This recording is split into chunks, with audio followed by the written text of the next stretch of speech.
Visakha వాజీ news కు స్వాగతం. నేను జ్యోతి. ముందుగా హెడ్లైన్స్ చూద్దాం. జూన్ 9న రెండోసారి సీఎంగా జగన్మోహన్ రెడ్డి ప్రమాణ స్వీకారం ఖాయమన్న మంత్రి. కేంద్ర అధికార వైఫల్యమే అల్లర్లకు కారణమన్న బొత్స.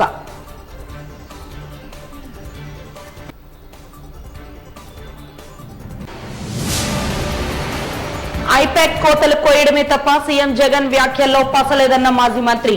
క్రెడిబిలిటీ ఉన్న సర్వే సంస్థలు చెబుతున్నా అధికారంలోకి వస్తామనడం మూర్ఖత్వమన్న బోండా ఉమా. బర్మా క్యాంపులోని దాడి కేసులో పోలీసుల తీరును తప్పుబట్టిన కూటమి నాయకులు. బాధితులకు న్యాయం జరిగే వరకు అండగా ఉంటామన్న ఎమ్మెల్యే అభ్యర్థి విష్ణుకుమార్ రాజు. ఇక వివరాల్లోకి వెళ్తే ఎన్నికల కమిషన్ నియమించిన పోలీసు అధికారి ఏకపక్ష నిర్ణయంపై గవర్నర్ ను కలిసామని రాష్ట్ర విద్యాశాఖ మంత్రి బొత్స సత్యనారాయణ అన్నారు. ఈ మేరకు లాసెన్స్ బే కాలనీలో జరిగిన విలేకరుల సమావేశంలో ఆయన మాట్లాడుతూ అధికార మార్పుల్లో జాగ్రత్తలు పాటించకపోవడం వల్ల కొన్ని ఘటనలు జరిగాయన్నారు. అందుకే కేంద్ర ఎన్నికల సంఘానికి ఫిర్యాదు చేశామని తెలిపారు. ఏ ప్రాంతంలో అధికారుల మార్పిడి జరిగిందో అక్కడే అల్లర్లు జరిగాయని తెలిపారు. రానున్న ఎన్నికల్లో 175కు దగ్గరగా సీట్లు వైఎస్ఆర్సీపీకి వస్తాయని, జూన్ 9న విశాఖలోని ప్రమాణ స్వీకారం జరుగుతుందని, సమయం ప్రదేశం త్వరలోనే చెబుతామంటూ తెలియజేశారు. టీడీపీ ఫలితాలపై డీలా పడిందంటూ అందుకే మహానాడు వాయిదా వేసుకున్నారని ఆరోపించారు. జూన్ 9న రెండోసారి సీఎంగా జగన్మోహన్ రెడ్డి ప్రమాణ స్వీకారం చేయనున్నారంటూ స్పష్టం చేశారు.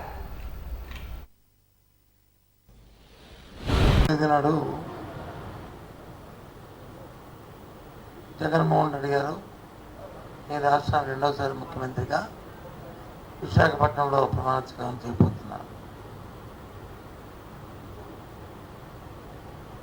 ఉత్తరాంధ్ర ప్రాంతం అంతా కూడా ఎంతో శాంతియుతంగా, సామరస్యంతో, సోదరభావంతో ఉన్న ప్రాంతం.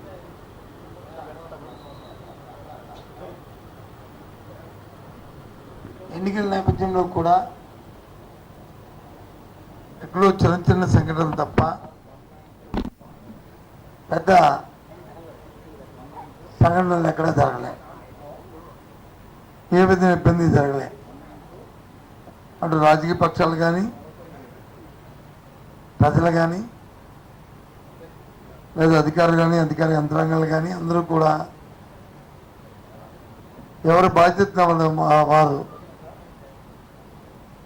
వారి వారి పరిధుల్లో ఏదైతే ఉన్న మనకున్న సాంప్రదాయం ఉన్నాయో వాటి ప్రకారం ఎన్నికలు జరుపుకుందాం.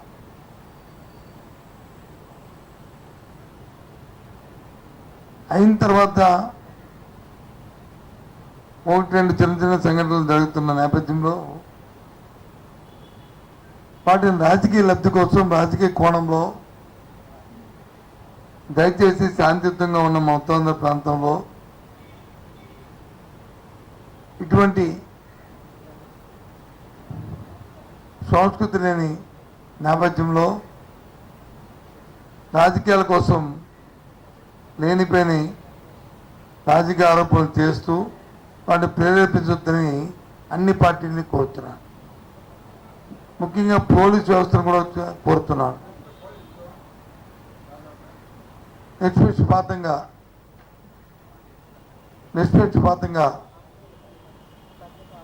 ఏ సంఘటన పట్ల ఏ రాజకీయ పార్టీలు ఉన్నప్పటికీ కూడా తప్పుగా చూస్తూ చర్య తీసుకోమని కూడా నేను రిక్వెస్ట్ చేస్తున్నాను, డిమాండ్ చేస్తున్నాను.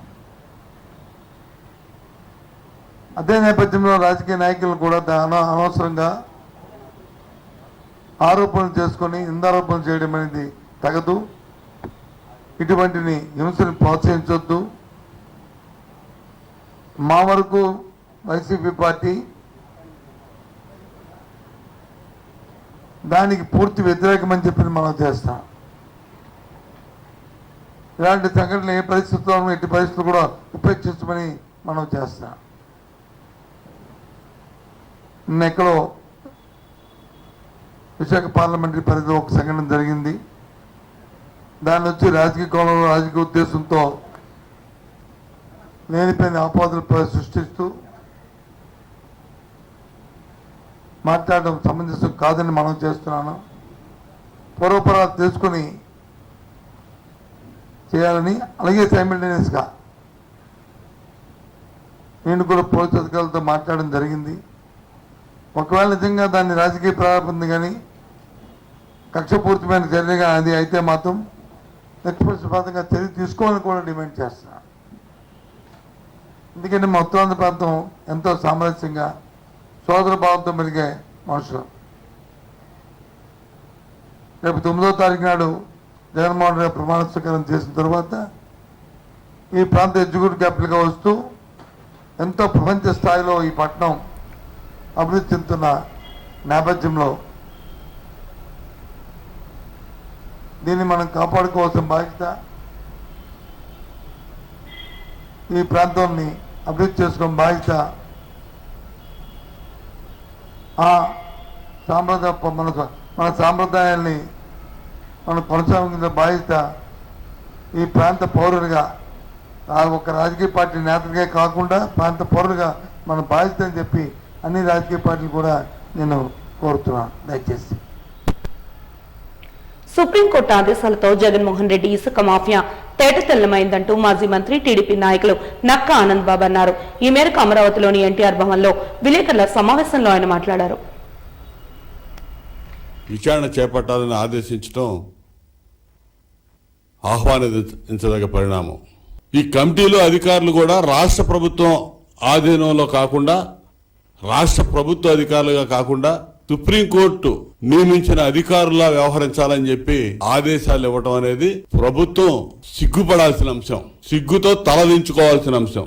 ఈ రోజు ప్రభుత్వం అంటే ఆపద్ధర్మ ప్రభుత్వం ఉంది. అధికారులుగా సిఎస్ గాని ఇతర కలెక్టర్లు గాని వీళ్ళందరూ కూడా సిగ్గుపడాలి ఈ అంశంలో. 2023 మార్చిలోనే ఎన్జిటి రాష్ట్రంలో ఇసుక అక్రమ తవ్వకాలు ఆపాలని చెప్పి ఆర్డర్స్ ఇచ్చింది.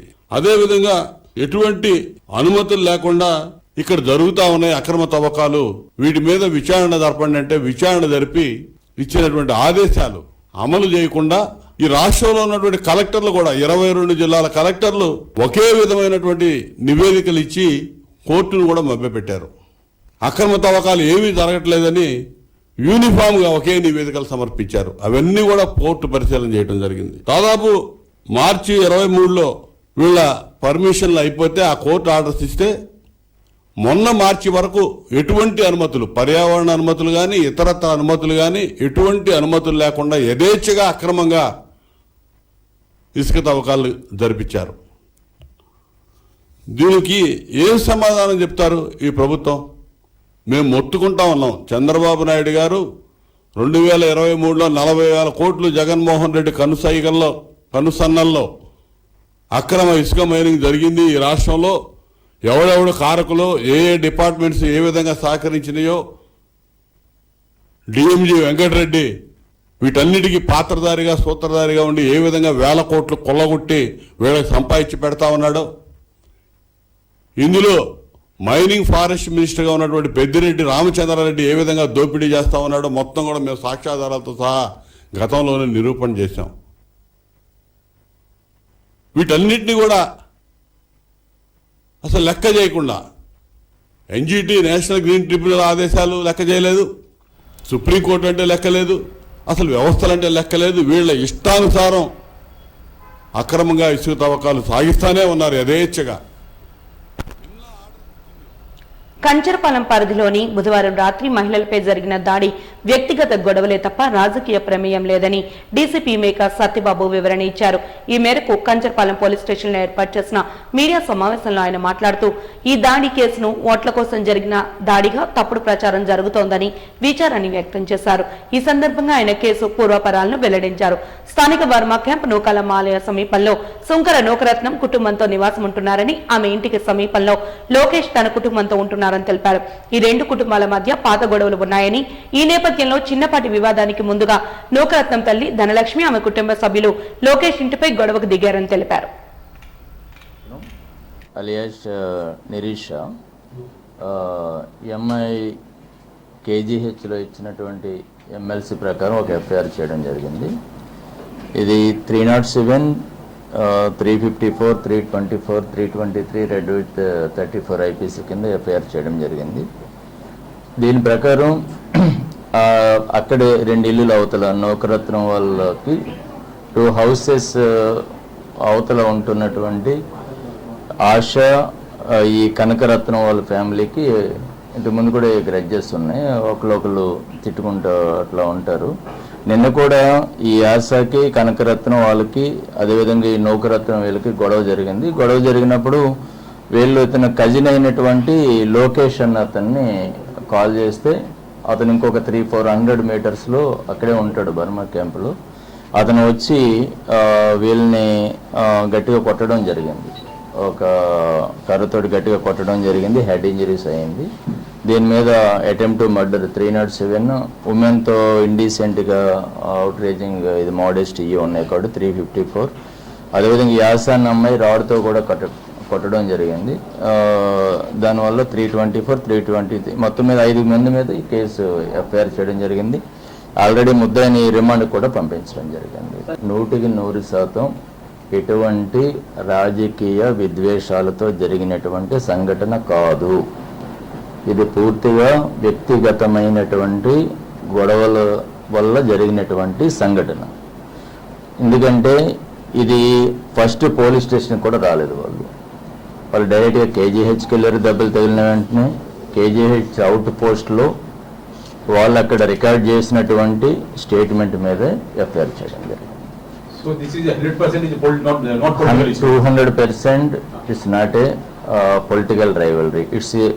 It was happened purely on personal quarrels. తర్వాత ఫస్ట్ రెస్పాన్స్ ఏదైతే ఉంటుందో అది ఇట్స్ వెరీ జెన్యూన్. ఓకే, ఏదైనా గొడవ జరిగినప్పుడు ఫస్ట్ పోలీసులతో చెప్పింది కానీ హాస్పిటల్లో చెప్పింది కానీ ఫస్ట్ రెస్పాన్స్ ఏదైతే ఉంటుందో ఇట్స్ జెన్యూన్. దాని తర్వాత ఏదైనా జరిగి ఉండొచ్చు, ఎవరైనా చెప్పించి ఉండొచ్చు, లేకపోతే ఏదైనా జరిగి ఉండొచ్చు. ఇది డాక్టర్ కూడా అంటే ఇది ఎమ్మెల్సీ అంటే పోలీస్ స్టేషన్లో చెప్పింది, అక్కడ కంచరపాలెం పోలీసులు కూడా ఎవరు ఉండరు దాన్ని మ్యానిపులేట్ చేయడానికి. ఓకే, కాబట్టి ఇది 100% పర్సనల్. నిజంగా ఈ పొలిటికల్ గొడవలు ఉంటే అక్కడ మేము పలానా పార్టీకి ఓటేస్తామని పలానా వాళ్ళు వచ్చి కొట్టారని చెప్పేసి డెఫినెట్గా చెప్పి ఉండేవారు. ఒకవేళ అట్లా చెప్పుంటే ఆ కేసు అట్లనే యాక్షన్ తీసుకుని ఉండేవాళ్ళు. దీంట్లో వాళ్ళు ఏది చెబితే దాని మీద యాక్షన్ తీసుకోవడం జరుగుతుంది తప్పించి దీంట్లో వేరే ఇంట్రెస్ట్ లేము. స్టేట్మెంట్ ఇచ్చిన టైంలో పోలీసులు లేరు, డాక్టర్స్ వైద్యులు ఉన్నారు అంటారు అంతే.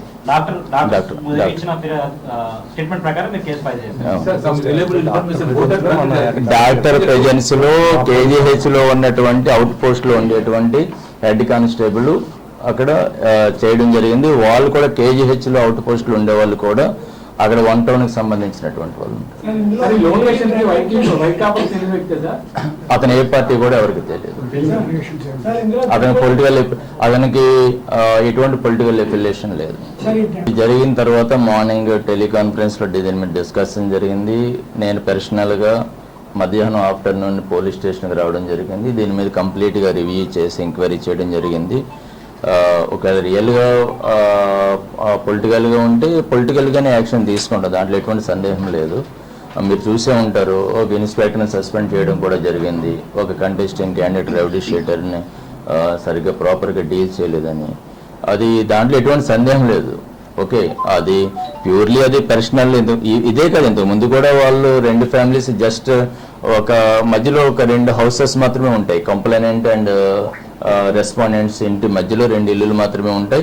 ఆ 2 ఇల్లులు కూడా వీళ్ళ రిలేటివ్స్కి సంబంధించినటువంటి ఒక చిన్న అమ్మాయి సిస్టర్. ఆ అమ్మాయిని వీళ్ళు తిట్టడం వలన తిట్టి తర్వాత వీళ్ళ ఇంటి మీదకి వచ్చి ఆశ అనేటువంటి అమ్మాయి ఇంటి మీదకి వచ్చి ఇంటి ముందు ఉన్నటువంటి సామాన్లన్నీ కూడా ఆ వీడియో కూడా ఉంది. దీంట్లో ఎవరైతే కంప్లైనెంట్స్ ఉన్నారో ఆ కంప్లైనెంట్స్ ఈ ముద్దాయిల యొక్క ఇంటికి వచ్చి, ఈ అబ్బాయి రాకముందు ముద్దాయిల యొక్క ఇంటికి వచ్చి వాళ్ళ ఇంటి దగ్గర అన్ని పగలగొట్టి అక్కడ చేసినటువంటి హడావుడి మీ అందరికి షేర్ చేస్తాం. ఆ వీడియో అమ్మాయి అందరికి షేర్ చేయండి. ఇలాగా వాళ్ళు హడావుడి చేసి వీళ్ళ మీద హై హ్యాండెడ్గా బిహేవ్ చేసిన తర్వాత ఈ ఆశ అనే అమ్మాయి అప్పుడు వాళ్ళ కజిన్కి ఫోన్ చేస్తే ఆయన వచ్చి వీళ్ళని కొట్టాడు. అర్థమైందా?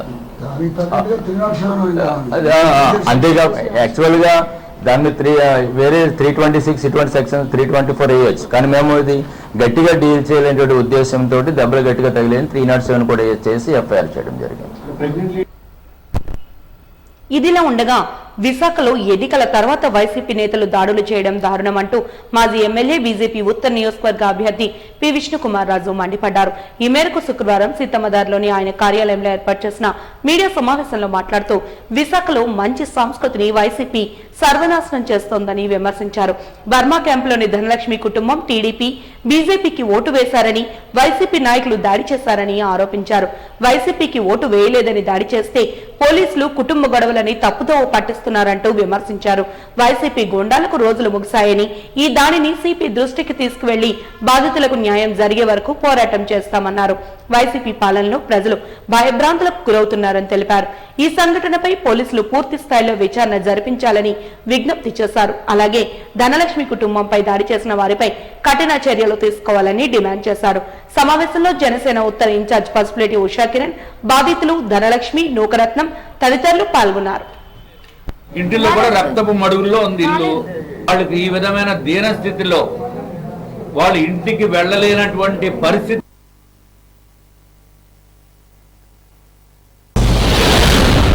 నా పేరు శంకర్ నూకరత్నం. మేము బర్మా క్యాంప్లో ఉంటున్నాము. ఎలక్షన్ ముందు నుంచి చాలా పెద్ద గొడవలు అవుతున్నాయి మా ఏరియా మొత్తం. టీడీపీ వాళ్ళు వస్తూ ఉంటే ప్రచారాలకు వచ్చినా సరే చాలా పెద్ద గొడవలు అయ్యాయి. గొడ్డ వేసుకోవడాలు చాలా మట్టుకు చేశారు. అయినా సరే ఎవరికి వాళ్ళు ఇంక వదిలేశారు. తర్వాత మళ్ళీ బీజేపీ వాళ్ళు వచ్చినా సరే అసలు అటువైపు రానిచ్చేవారు కాదు. సార్ వచ్చేటప్పుడు ఒక్కసారి వచ్చేవారు. మళ్ళీ ఆటోస్లోని అవి ప్రచారాలు చేసేటప్పుడు కూడా అటు రానిచ్చేవారు కాదు. మా వీధే కాదు, మొత్తం వీధులన్నీ అసలు బర్మా క్యాంప్ మొత్తం వచ్చేవారు కాదు. అలా రాకుండా చేసేసేవారు. వాళ్ళు మాకు ఎందుకని అంటే మేము పట్టించుకునే వాళ్ళం కాదు, ఏదో నార్మల్ చూసేవాళ్ళం. తర్వాత మాత్రం ఒకరోజు అదే ఎలక్షన్స్ అయిపోయి మేము బాగానే ఉన్నాము. మా ఇంటి పక్కన మా అమ్మ వాళ్ళు ఉన్నారు, వాళ్ళు అడిగారు మమ్మల్ని, అమ్మ ఎవరికేసే ఓటు అని చెప్పేసి. మేము మాట్లాడుకుంటూ చెప్పాము, ఇలాగ టీడీపీకి వేసాము ఇలాగా అని చెప్పేసి చెప్పడం. ఇంకా అంతా స్ప్రెడ్ అయిపోయింది, మొత్తం ఏరియా మొత్తం స్ప్రెడ్ అయిపోయి ఇంకా అందరికన్నా మాట్లాడుతున్నారు ఇలా టీడీపీకి వేశారంట అని చెప్పేసి. తమ్ముడు నేనే ఉన్నాం. అలాగా గొడవ అవుతూనే ఉంది. పెద్ద పెద్ద నెంబర్లో టరవడం, బీసీసాలు ఎరగొట్టడం, ఇంటి వరకు వచ్చి ఇంకా ఇంట్లోకి అది విసిరేస్తున్నారు. నేనేమో తలుపులో వేసుకున్నాను. బయటకు వచ్చి మాత్రం అడిగాను ఎందుకు అలా అవుతున్నారని చెప్పేసి. పెద్ద నోట్లేట్ నేను అరిచాను. ఇంక వెంటనే అదే 100 ఫోన్ చేస్తానని కానీ వెళ్ళిపోయాడు. అది 7 గంటల టైంలో అయింది. తర్వాత 10-9 ఆ టైంలోని మళ్ళీ వచ్చారు. ఆశ అని చెప్పేసి లాస్ట్ ఉంటుంది వాళ్ళ రిలేటివ్సే. ఆ అన్న వచ్చి మా అన్నయ్య మీదకి నువ్వు వస్తావా, వాళ్ళే మా ఇంటి మీదకి వచ్చారు. వాళ్ళతోనే మా అన్నయ్య నువ్వు తిడతావా అని చెప్పేసి ఆ అమ్మ వచ్చి నాకు పోలుకుండి విసిరేసింది మా మీదకి. విసిరేసి తర్వాత వాళ్ళ అమ్మేమో నా జుట్టు పట్టుకొని లాగేసింది, అమ్మని కొట్టేసింది. తర్వాత వాళ్ళ అన్నయ్య వచ్చి వెనక నుంచి రాడ్డు పట్టుకొని వచ్చి ఇక్కడ ఎడం వైపు తల మీద కొట్టేశారు. చాలా 2 సార్లు కొట్టారు. తర్వాత ఈ సమస్య అనేది వెలుగులోకి వచ్చిన తర్వాత అన్ని విధాలుగా వాళ్ళకి ఏ విధంగా అన్యాయం జరిగిందని తెలిసిన తర్వాత స్పందించింది కూటమి నాయకులే.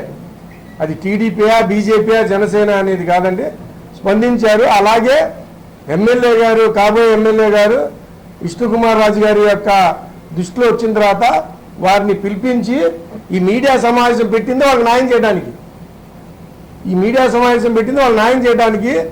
మీడియా ద్వారానే ఈ సమాజానికి, సభ్య సమాజానికి ఈ వైసీపీ ప్రభుత్వం, ఈ దళితుల ప్రభుత్వం ఎలక్షన్ కమిషన్ యొక్క పరిధిలో కూడా ఉన్నప్పుడు కూడా ఏ విధంగా రౌడీజం చేస్తుందనేది తెలియపరచడానికి. ముఖ్యంగా మీరు ఇక్కడ చూడాలి, ధనలక్ష్మి గారు కానీ వాళ్ళ కుటుంబ సభ్యులు కానీ వాళ్ళు దెబ్బలు తగిలిన వాళ్ళ 4గురిలో 3 ఆడపిల్లలు. జరిగిన ఇష్యూకి ప్రెస్ వాళ్ళకి చెప్పేస్తారు ఇది ఇంట్లో జరిగే వాళ్ళ వ్యక్తిగత కళాలని. ఇది కరెక్ట్ కాదండి. ఈ రకంగా కేవలం విశాఖపట్నం నార్త్ మన 49 వార్డు బర్మా క్యాంపులోనే కాదు, రాష్ట్రం మొత్తం మీరే చూపెడుతున్నారు ఏ విధంగా ఈ టీడీపీ బీజేపీ జనసేనకి ఓట్లు వేసిన వాళ్ళని ఏ విధంగా ఎమ్మడిపడి కొడుతున్నారో. ముఖ్యంగా ఇవాళ టీవీల్లో కాదు పేపర్లో మీరే చూశారు. డీజీపీకి కానీ చీఫ్ సెక్రటరీ కానీ chief election commission of India ఏం చెప్పాడండి ఆయన? రేపు ఫలితాలు డిక్లేర్ చేసిన తర్వాత కూడా ఇంకో 2 వారాలు ఈ రాష్ట్రంలో సిఐఎస్ఎఫ్ వాళ్ళు సెక్యూరిటీ పెట్టమన్నాడు. దాని అర్థం ఏంటి?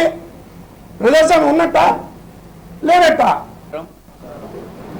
ఎలక్షన్స్ హడావుడి అయిపోయింది 13వ తారీఖు.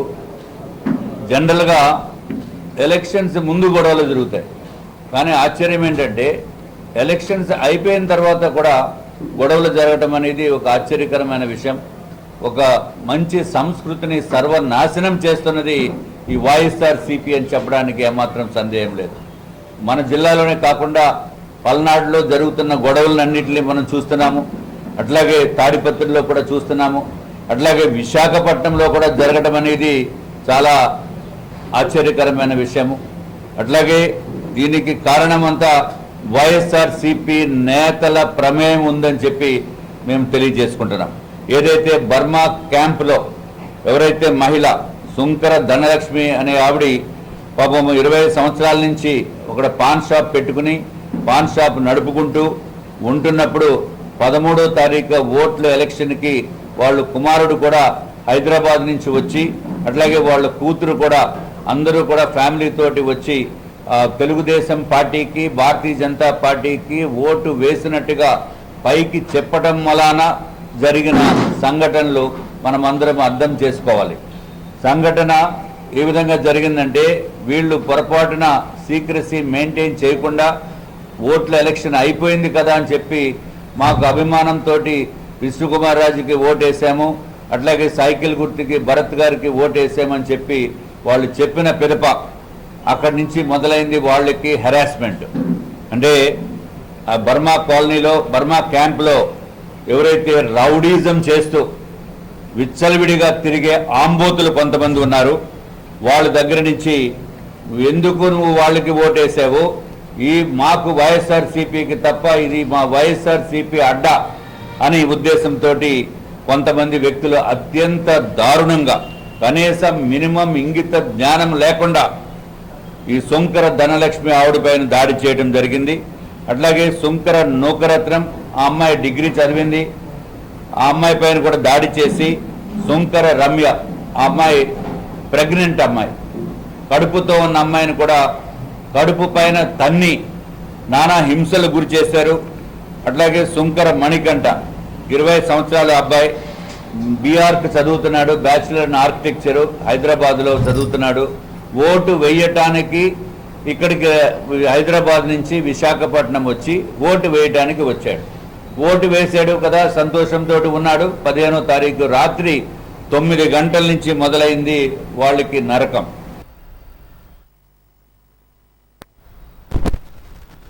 ఎన్డీఏ కూటమి అధికారంలోకి వస్తుందని తెలుగుదేశం పార్టీ పొలిట్ బ్యూరో సభ్యులు బొండా ఉమా అన్నారు. శుక్రవారం జిల్లా తెలుగుదేశం పార్టీ కార్యాలయంలో జరిగిన విలేకరుల సమావేశంలో ఆయన మాట్లాడుతూ ఏ విధంగా వస్తుందో కూడా ఏ ఏజ్ గ్రూప్ల వారు పోల్ చేశారో కూడా బయటకు వస్తున్నాయని తెలిపారు. సర్వేలు వచ్చాక జగన్మోహన్ రెడ్డి ఐపాక్ టీం దగ్గరకు వెళ్లి ఒక చిన్న ఓదార్పు యాత్ర చేశారని విమర్శించారు. ఎన్నికల్లో ఓటమి పాలైతే వైసీపీని మూసేస్తానని జగన్ చెప్పగలరా అంటూ ప్రకటించాల్సిన బాధ్యత ఆయనపై ఉందన్నారు. ఐపాక్ ఆఫీస్ లో కోతలు కోసారు, వెనక కూర్చున్న బొత్స ముఖం ఎందుకు వాలిపోయిందని ప్రశ్నించారు. ఓటమి ఖాయమని ఐపాక్ స్పష్టంగా చెప్పిందని తెలిపారు. జగన్ పాలనలో ఫలానా వర్గం బాగుందని చెప్పుకోగలిగారా అంటూ ప్రశ్నించారు. అన్ని వర్గాలను నాశనం చేసిన జగన్ ప్రభుత్వాన్ని దించడానికి అర్ధరాత్రి 2 వరకు ప్రజలు ఓట్లు వేశారన్నారు. 15 క్రెడిబిలిటీ ఉన్న సర్వే సంస్థలు చెబుతుంటే ఇంకా తాము అధికారంలోకి వస్తామనడం మూర్ఖత్వమేనని పేర్కొన్నారు. లెక్కింపు రోజు వైసీపీకి బూత్ ఏజెంట్లు కూడా దొరకని పరిస్థితి ఏర్పడిందంటూ వాపోయారు.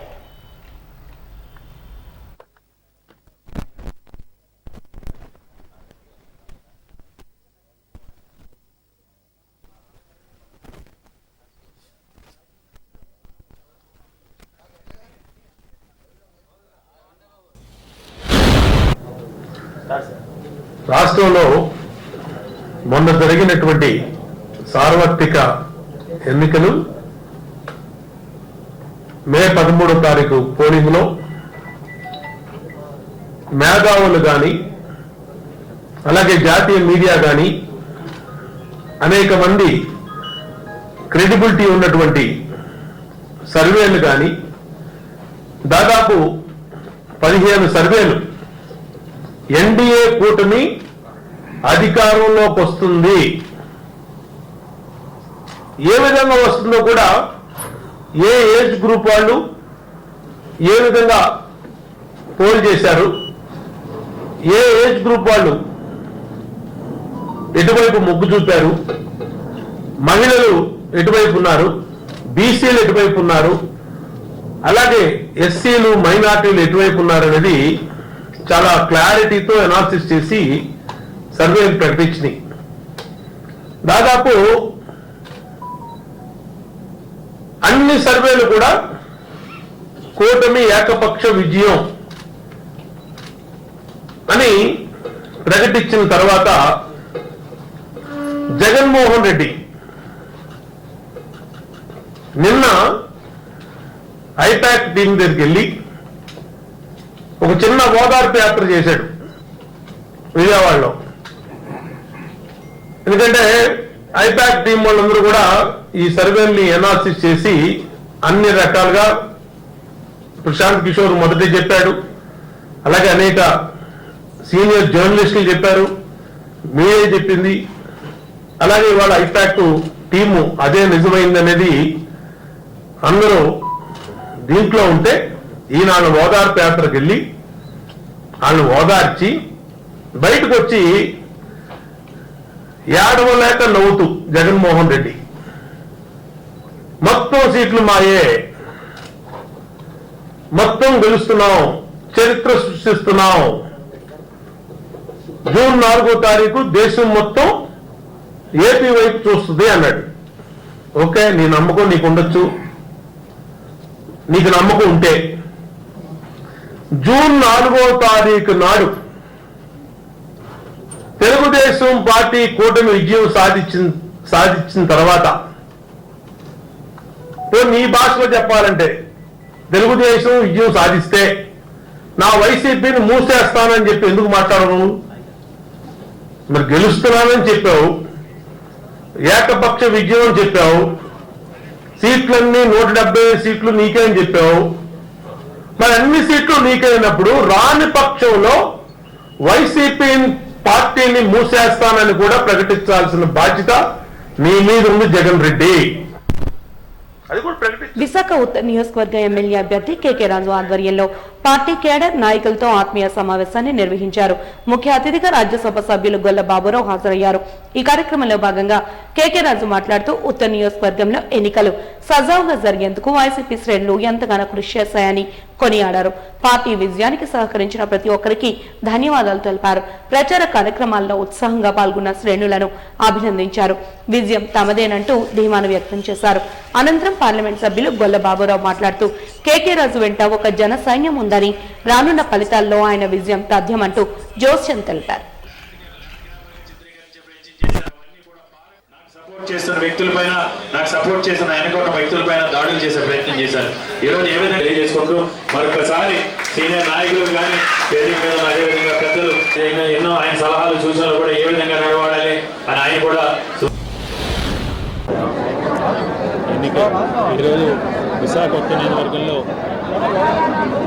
మొన్న మే 13వ తారీఖున జరిగిన ఎన్నికల్లో వైఎస్ఆర్ కాంగ్రెస్ పార్టీకి సంబంధించిన కుటుంబ సభ్యులందరూ కూడా చాలా కష్టపడి వాళ్ళే అభ్యర్థులుగా భావించి జగన్మోహన్ రెడ్డి గారిని రెండోసారి ముఖ్యమంత్రిని చేయాలనే ఒక దృఢ సంకల్పంతో ఎండనక వాననక ఎన్నికల షెడ్యూల్ దూరమైనా సరే చాలా కష్టపడి చాలా కసితో ఏ విధంగా అయినా సరే జగన్మోహన్ రెడ్డి గారిని మళ్ళీ రెండోసారి ముఖ్యమంత్రి చేసుకోవాలి, తద్వారా ఉత్తరాంధ్ర ప్రాంతాన్ని అన్ని రంగాలను కూడా అభివృద్ధి చేసుకోవాలి, విశాఖపట్నాన్ని పరిపాలనా రాజధాని చేసుకోవాలి, విశాఖపట్నంలో రెండోసారి జగన్మోహన్ రెడ్డి గారికి ముఖ్యమంత్రిగా ప్రమాణ స్వీకారానికి ఘన స్వాగతం పలకాలనే ఉద్దేశంతో విశాఖ ఉత్తర నియోజకవర్గంలోని వైఎస్ఆర్ కాంగ్రెస్ పార్టీకి సంబంధించిన అన్ని స్థాయిల్లో ఉన్న నాయకులు, సీనియర్ నాయకుల దగ్గర నుంచి బూత్ స్థాయి సభ్యుల వరకు కూడా చాలా కష్టపడి ఓన్ చేసుకుని ఈరోజు ప్రచారంలో కానీ ఎన్నికల ప్రక్రియలో కానీ కష్టపడటం జరిగింది. మనందరం కూడా కలిసి ఈరోజు ఒక ఆత్మీయ సమావేశాన్ని ఏర్పాటు చేసుకుని గౌరవ ముఖ్యమంత్రి గారి ముఖ్యమంత్రిగా రెండోసారి విశాఖపట్నం ఘనస్వాగతం పలకాలని ఆశిస్తూ. వాజీ న్యూస్ ముగించే ముందు హెడ్లైన్స్ మరొకసారి చూద్దాం.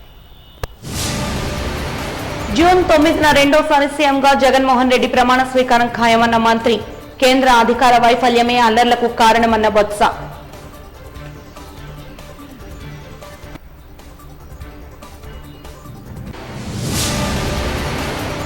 ఐపాక్ కోతలు కోయడమే తప్ప సీఎం జగన్ వ్యాఖ్యల్లో పసలేదన్న మాజీ మంత్రి. క్రెడిబిలిటీ ఉన్న సర్వే సంస్థలు చెబుతున్నా అధికారంలోకి వస్తామనడం మూర్ఖత్వమన్న బొండా ఉమా. బర్మా క్యాంపులోని దాడి కేసులో పోలీసుల తీరును తప్పుపట్టిన కూటమి నాయకులు.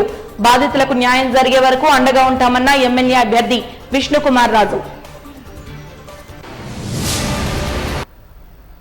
వాజీ న్యూస్ ఇంతటితో సమాప్తం. నమస్కారం.